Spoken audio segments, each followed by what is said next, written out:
solid Bible teaching, Sunday school material and whatnot, and end up with nothing but sand. Amen. So what's the sand? What's the rock? And strategy, thoughts about how to get that beneath our kids. Well, the last half of the question is easy and the first part is hard. Yes, it is possible for a child to grow up under the best of teaching and not build his house on a rock. Well, that's a given. Not all of my children are building on a rock. And therefore, I stand out there thinking, what am I going in there for? I'm not trying to commend the Piper way of raising kids. I'm just trying to say things that I think are true, and you adapt them to whatever you can. The meaning of that parable, I think, doesn't depend on defining the rock. It depends on defining building on the rock and building on sand, because that's what Jesus defines. He says,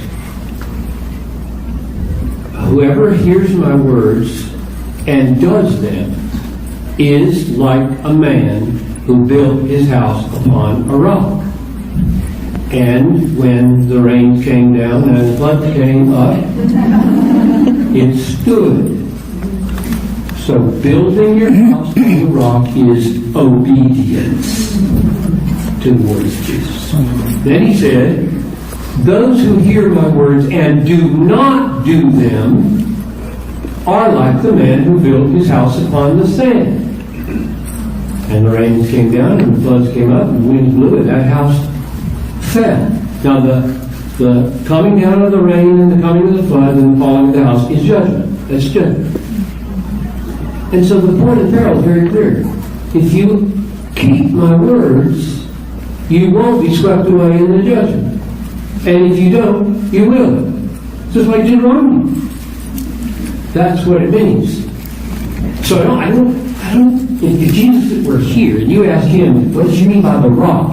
He'd say, well, actually, I can't abstract the rock from the point, because the point is the rock is just part of stability that comes with obedience.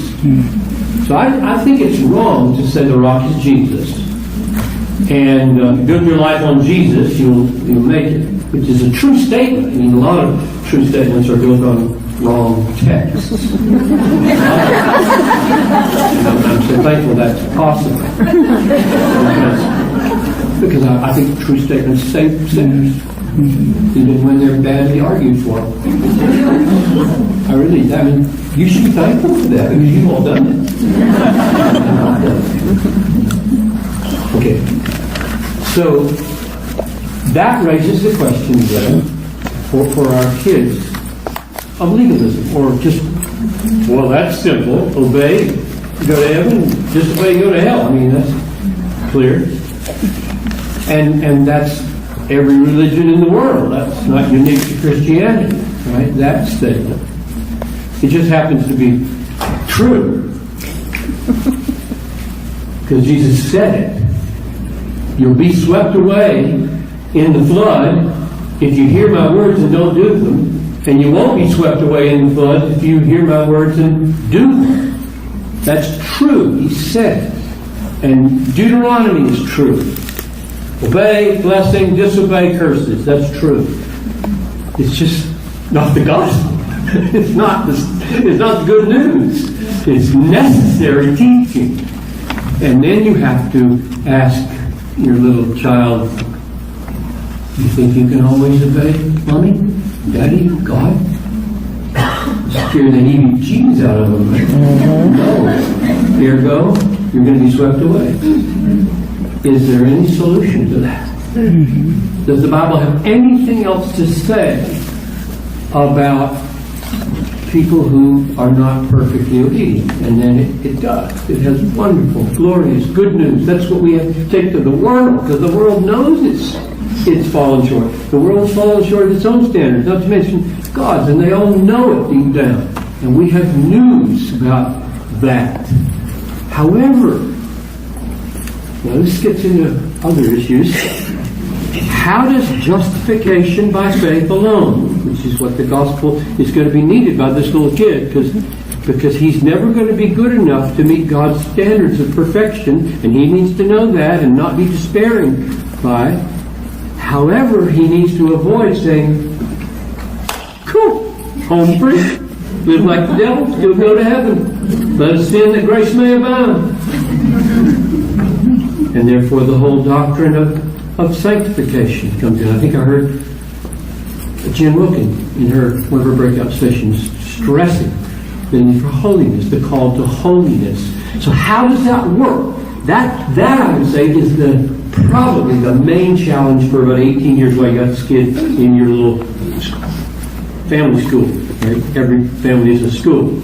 And you've got this kid for a certain amount of time, and how to relate justification by faith alone, based on the righteousness of Christ alone, to the glory of God alone, so that ungodly people are saved, and the necessity of obedience, so that you won't be washed away in the judgment, which is true.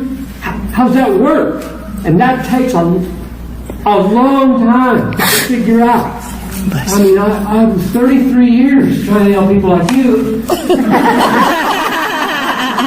it out. And I had the same questions year after year asked. There's people shaking their heads about, this morning you sounded like a legalist, and even an Arminian. And last week you sounded like you believed the gospel. I can't figure you out. Does the New Testament ever sound that way to you? Jesus? We ought not to be legalists. We ought to be able to help our children figure out how obedience flows from faith. And is not the ground of their acceptance, but the fruit of it, which they're still going to ask, just like adults will, so how much fruit do I need? Faith, which is the connection with Jesus, is the ground of my salvation. And you know, the New Testament doesn't answer that question. The problem of assurance is not answered by quantitative statements in the New Testament. Like 10 good deeds a day will do it. Or avoid 5 sins that you committed yesterday and that'll do it. It never talks like that. Assurance is a sweet, precious gift of the Holy Spirit as we set our faces against our sin and toward righteousness in our loved condition. Chosen, called, loved.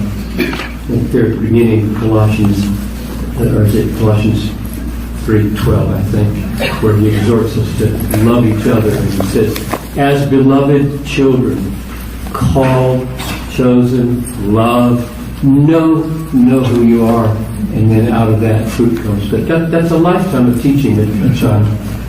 Did you want to go somewhere else with that parable? I'm not sure I answered the way you want me to. Well, no, you didn't answer it the way that I thought you were going to answer it. But one of the things I would just say, my experience growing up